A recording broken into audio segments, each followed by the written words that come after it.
legacy. The question is that the motion be agreed to. The Leader of the Opposition. Thank you, Mr. Speaker.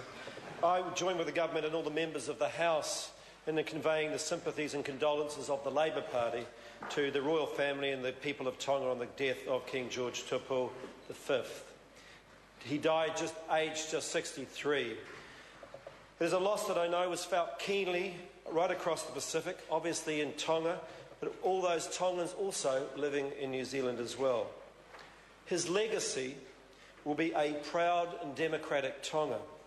It is a legacy that set his country on a new course. That is a legacy that any leader would be proud to lay claim to. His emphatic response to the scenes of anger that he was confronted with early in his reign will not be forgotten by history. He will be remembered as a leader who listened to his people. We only have to pick up a newspaper to see what a rare quality that can be sometimes in leaders right around the world. He must have been proud to have witnessed Tonga's first democratic elections in November 2010. The connection between our two countries, between New Zealand and Tonga, is very close, and the close relationship between the King and the people here is exemplified in the fact that he had his early education here in New Zealand. But it was also on display just a few months ago during the Rugby World Cup.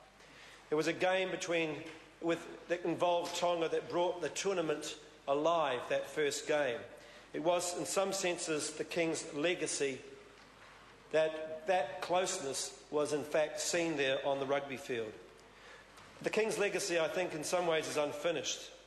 It is a process of reform and progress that the next generation of leaders will have to pick up and continue. But today is a day to acknowledge the contribution of a leader to his country and to his people. Our thoughts and our prayers are with the people of Tonga, both in Tonga, in New Zealand and around the world today. Thank you, Mr. Speaker.